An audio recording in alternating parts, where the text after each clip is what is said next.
de Benissa, a la primera comunitat i a la federació i sobretot i en especial als aficionats, perquè dins de que soc un jugador de pilota i de la Marina també soc un aficionat i per a mi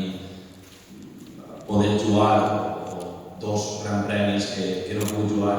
i estar present i els he viscut, la veritat que és tot un goig. I bueno, després ja respecte a la pregunta, sempre jugar en la Marina és molt especial per a mi. Cada volta encenc més de més pobles i en Benissa tinc una relació molt especial. Crec que és el trinquet que més puc rendir, el que millor em trobo i més bons partits faig, i és que molt il·lusió de poder jugar la partida i més